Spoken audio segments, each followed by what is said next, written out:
Nagbukas ang pelikula sa isang lalaking naka-underwear na naglalakad papunta sa kagubatan na tila wala sa sarili. Kasabay nito, narinig natin ang tawag sa 911 kung saan iniulat ng isang babae na ang kanyang asawa ay naglakad sa kagubatan at nawawala. Isa pang tawag ang pumasok at may nagpapaliwanag na nakulong sila sa kanilang silid at hindi makaalis. Ang ikatlong tawag ay dumating mula sa isang tao na nagsasabing nakita nila ang ilang mga tao na ganap na nakatayo sa harap ng pinto. Lumipat ang eksena sa silid-aralan kung saan ang guro na nagngangalang Mr. Johnson ay naghahanda na magsagawa ng pagsusulit sa SAT para sa grupo ng mga mag-aaral. Kasama sa grupo ang mga kabataang babae na sina Lizzie, Ash, Rory, at isang lalaki na nagngangalang Jake. Pagkatapos ay kinolekta ni Johnson ang cellphone ng lahat at nilock ang mga ito sa cabinet para matiyak na walang mandaraya. Sa sandaling nagsimula ang pagsusulit, inihagis ni Jake ang isang piraso ng papel na para kay Lizzie, ngunit hindi sinasadyang napunta ito sa mesa ni Ash. Kinuha niya ito at napagtanto na iniimbitahan ni Jake si Lizzie na magkita pagkatapos. Nang mapansin ni Johnson ang pagkagambala, hinimok niya ang mga estudyante na ituon ang isip sa kanilang mga papel. Maya-maya pa, ang mga cellphone na nakalock sa cabinet ay nagsimulang tumunog ng tuloy-tuloy na nagdulot ng pagkalito sa bulwagan ng pagsusulit. Nakatanggap din si Johnson ng tawag at nang sagutin niya ito, halatang nabalisa siya sa kanyang narinig. Pagkatapos ay hiniling niya kay Rory na bantayan ng iba pang mga estudyante bago biglang lumabas ng silid. Lumipas ang ilang oras, ngunit hindi pa rin bumabalik ang guro. Patuloy din ang pagtunog ng mga cellphone sa cabinet na ikinabahala ng mga estudyante. Nang hindi na makayanan ni Jake, tumayo siya at sinubukang buksan ang cabinet habang hinihiling ni Rory na huminto siya. Sa sandaling ito, narinig ng lahat ang anunsyo sa speaker na nag-uutos sa mga bata na magkulong sa silid-aralan at huwag pumunta kahit saan. Ang tagapagsalita ay tila kinakabahan at nanginginig na nagdulot ng takot sa lahat. Binuksan ng mga estudyante ang radyo para malaman kung ano ang nangyayari sa labas. Nakarinig sila ng ilang nakababahalang balita na nagsasabing may bagay na bumagsak sa Earth at sinusubukan ng militar na unawain ito. Ilang sandali pa, nakarinig sila ng putok ng baril mula sa labas at biglang bumagsak ang patay na ibon sa bintana ng silid-aralan. Sa takot, binuksan ng grupo ang cabinet at sa wakas ay nakuha ang kanilang mga cellphone. Napansin nila ang maraming missed calls at text mula sa kanilang mga pamilya. Sa panahong ito, nagsimulang makaranas ng kakaibang halusinasyon si Ash at lumabas ng silid-aralan na sinundan ng kanyang mga kaibigan. Laking gulat nila nang makitang walang laman ang pasilyo at walang nakikitang guro o estudyante. Nakita ng grupo ang kakaibang pinto na humaharang sa buong pasilyo. Nang maghagis sila ng ilang bagay dito, agad itong sinipsip ng pinto sa loob. Ang lahat ay natakot dito, ngunit si Ash ay nagtataka at nagmungkahi na dapat nilang subukan upang makita kung saan ito patungo. Ang kanyang mga salita ay ikinatakot ng iba at agad silang umalis doon. Sa kabila nito, patuloy na nakatitig si Ash sa misteryosong pinto at nabighani. Papasok na sana siya nang biglang sumulpot si Lizzie at hinila siya palayo. Gayunpaman, binigyan ng maling kahulugan ni Ash ang kanyang intensyon at nagsimulang halikan si Lizzie, na napansin ni Jake. Nagalit si Jake sa kanya dahil sa paghalik sa kanyang kasintahan na humantong sa mainit na pagtatalo sa pagitan nila. Sa panahon ng pagtatalo, aksidenteng naitulak ni Ash si Jake patungo sa pintuan at sinipsip siya kasama si Rory na nasa malapit. Nakonsensya siya kaya pumasok din siya sa portal at si Lizzie lang ang naiwan sa hallway. Sunod, nakita natin ang ilang kuha sa lungsod na ngayon ay walang katao-tao pagkatapos mawala ang milyon-milyong tao. Inihayag ng reporter ng balita na, bagamat maraming tao ang nawala, ang ilan ay mahimalang nakabalik mula sa pintuan. Sinusubukan ng mga siyentipiko na alamin kung ano ang nangyayari, kaya bumuo sila ng Project Knockers. Lumalabas na nagpapadala sila ng mga voluntaryo sa misteryosong pintuan na mag-uulat ng kanilang karanasan kapag sila'y bumalik. Sa susunod na eksena, nakilala natin ang tatlong voluntaryo, isang mag-asawa na nagngangalang Vince at Becky, kasama ang kanilang kaibigan, si Patrick. Inutusan sila na maaari lamang silang manatili sa pinto sa loob ng 12 minuto dahil kung mananatili sila ng mas matagal, maaaring kontrolin sila ng pinto. Hindi nagtagal ay dumating ang tatlo sa isang bahay habang nakasuot ng spacesuit kung saan nakatagpo nila ang misteryosong pinto. Habang papalapit sila, bawat isa sa kanila ay nakarinig ng kakaiba, nakababahalang tunog na nagmumula sa loob. Pagdating sa loob, nakita nila ang kanilang mga sarili sa isang malaking bahay na may 3 pinto na nakaayos sa spherical pattern. Iminungkahi ni Becky na maghiwalay sila upang tingnan ang iba't ibang mga silid at maghanap ng mas maraming impormasyon hanggat maaari. Nang maglaon, nakita natin si Patrick na naggalugad sa kakaibang lugar at naguulat ng mga natuklasan sa kanyang superior.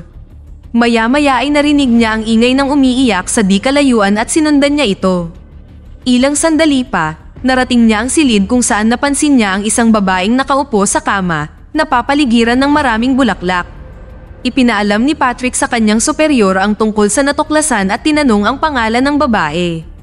Tumugon siya na ang kanyang pangalan ay Rose at pinagalitan siya dahil sa mabilis na paglimot sa kanya.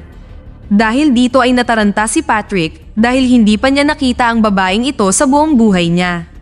Samantala, natagpuan ni Becky ang kanyang sarili sa puting kusina na ang lahat ng kagamitan ay nakaayos sa kakaibang posisyon. Pagkatapos ay napansin niya ang walang laman na duyan na gumagalaw ng mag-isa. Itinigil niya ito at ilang sandali pa, nakita niya ang anino ng isang tao sa pintuan. Samantala, pumasok si Vince sa 3 pinto at ipinaalam sa kanyang koponan na ang silid ay eleganteng nakaayos. Napansin niya ang orasan sa dingding na may oras na 3:00, pati na rin ang isang rebulto.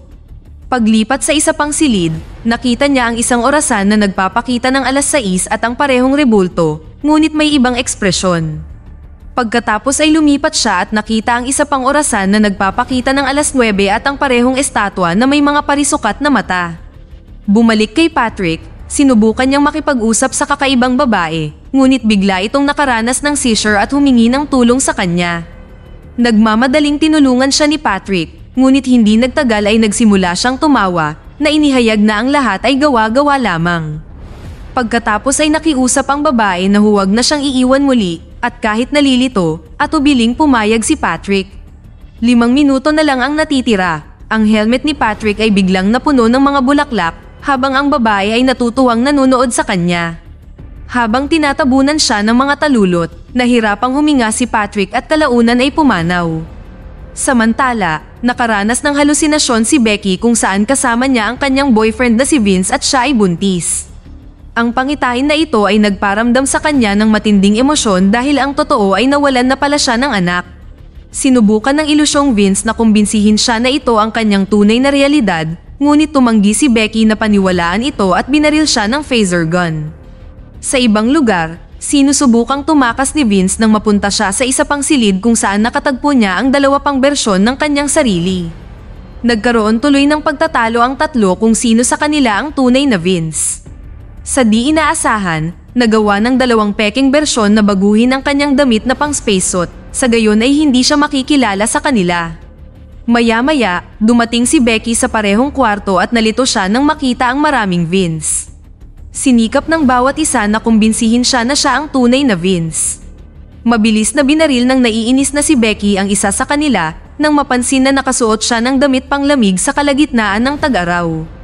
Gayunpaman, hindi pa rin siya sigurado tungkol sa 2 pa, kaya tinanong niya sila tungkol sa kanilang buhay at relasyon. Sa kalaunan ay nakilala niya ang totoong Vince, ngunit pagkatapos ay may isang bagay na kumontrol sa kanya at nauwi siya sa pagbaril sa kanya. Binalot siya nito ng konsensya at nagpasya siyang tapusin ang sarili niyang buhay. Sa susunod na eksena, nakilala natin ang isang siyentipiko na nagngangalang Jamal Adkins na nakikinig sa radyo isang umaga. Ang ulat sa balita ay nagsasaad na kalahati ng populasyon ng mundo ay nawala na dahil sa pinto. Nalaman din natin na ang Project Knockers ay nabigo ng husto at halos lahat ng mga voluntaryo ay hindi nakabalik. Dahil dito, pinayuhan ng publiko na agad na tumawag sa pulisya at iulat ang anumang makitang pintuan. Pagkatapos nito, pinatay ni Jamal ang radyo at nagtungo sa malapit na kagubatan. Hindi nagtagal ay nakarating siya sa isa sa mga misteryosong pintuan at inayos ang kanyang kagamitan upang makipag-usap dito. Pagkatapos ng ilang pagtatangka, sa wakas ay tumugon ang pinto na ikinagulat ng lalaki. Mukhang alam ng pinto ang lahat tungkol sa siyentipiko, kasama ang kanyang pangalan at ang kanyang social security number. Pagkatapos ay nagsimulang magtanong si Jamal sa pinto ng iba't ibang mga katanungan at tumugon ito sa palakaibigang paraan, tinawag pa siyang buddy. Nagtataka, tinanong ni Jamal kung saan nanggaling ang pinto at kung ano ang gusto nito. Inihayag nito na nagmula ito sa isang advanced na sibilisasyon at narito upang obserbahan ng sangkatauhan at i-archive ang pag-iral nito. Makalipas ang ilang sandali, inanyayahan ni Jamal ang kaibigan niyang siyentipiko na si Kathy sa kanyang bahay at dumating siya kasama ang kanyang batang kasintahan, si Leo.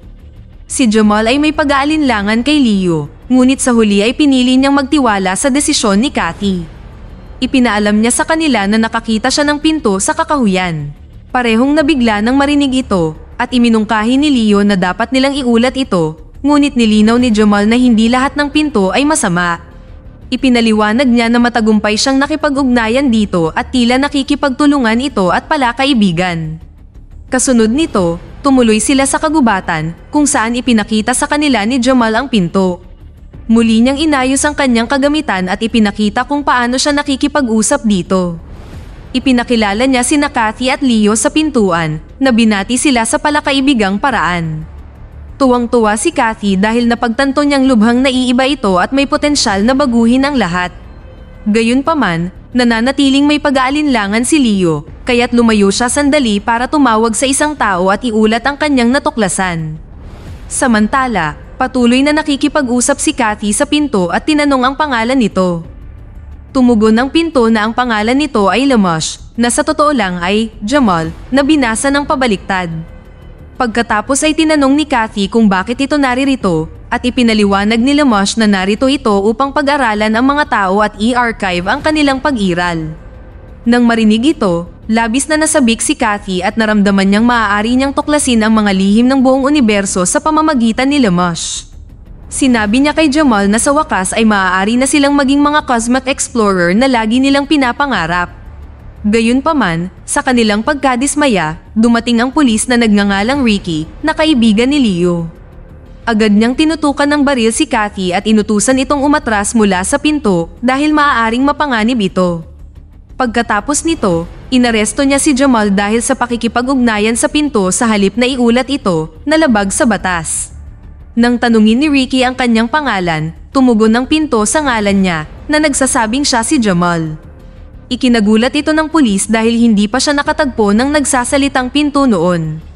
Bago ito maproseso ni Ricky, hinampas siya ni Kathy ng sanga, dahilan upang aksidente niyang mabaril si Leo na ikinamatay niya. Sa takot, itinutok ng pulis ang kanyang baril kay Jamal at sinubukan siyang barilin, kaya humingi ng tulong ang siyentipiko kay Lamash. Bilang tugon, kahit papaano ay nahipnotismo ng pinto ang pulis na naging sanhi ng pagbaril nito sa sarili hanggang sa mamatay. Parehong nalungkot sina Kathy at Jamal sa mga pangyayari ngunit gumaan din ang pakiramdam na maging ligtas. Pagkatapos ay tinawag sila ng pinto na mga kaibigan at ipinakita na oras na para sa kanila na ma-refresh.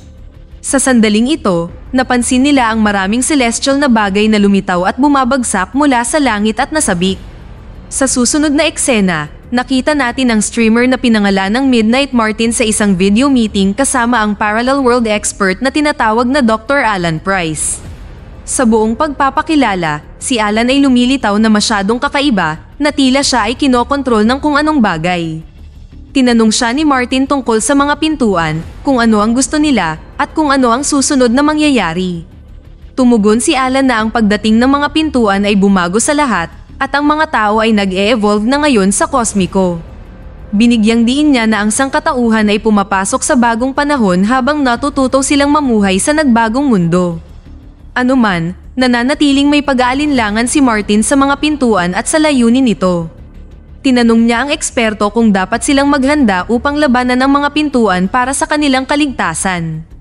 Ngunit tumugon si Alan na wala silang magagawa para pigilan sila dahil ang mga pintuan ang siyang nagpapasya at kumokontrol sa lahat. Nang marinig ito, hindi komportable si Martin at nagtanong kung paano nila haharapin ang sitwasyon. Iginiit ni Alan na ang magagawa lang nila ay maghintay na ma-refresh, ngunit tinawanan ni Martin ang ideya ng paghahambing sa mga tao sa isang web browser. Sa kanilang pag-uusap, nagsimulang kumurap ang mga ilaw at may panandali ang pagkawala ng network. Nang magpatuloy ito, Iniisip ni Martin kung ang mga taong bumalik mula sa pinto ay binago, ngunit sumagot si Alan na alam na niya ang sagot. Pagkatapos ay tinawag niya ang streamer sa kanyang tunay na pangalan, Paul, na hindi alam ng iba. Nang marinig ito, nagtaka ang gulat na Martin kung paano nalaman ito ni Alan, ngunit sinabi ng huli sa kanya na tanggapin ang pinto, na nangangako na ang lahat ng kanyang mga takot at kawalan ng katiyakan ay maglalaho at mare-refresh. Pagkatapos noon, sinubukang sabihin ni Martin ang isang bagay, ngunit nahulaan ni Alan kung ano ang kanyang sasabihin sa bawat sandali, kaya lalo siyang nalito. Sa huling eksena, biglang may kumontrol kay Martin na naging dahilan upang siya ay sumigaw sa sakit. Samantala, pinagmamasdan ni Alan ang lahat ng may kakaibang ngiti at hinimok ang streamer na tanggapin ang pinto. Pagkatapos ng sunod-sunod na galit na hiyawan at kakaibang galaw, pinunit ni Martin ang kanyang damit. Bigla siyang tumahimik at kalmadong umakyat sa itaas. Ang pelikula ay nagtapos sa pag-broadcast at binati siya ni Alan ng welcome. Dito na nagtatapos ang ating kwento.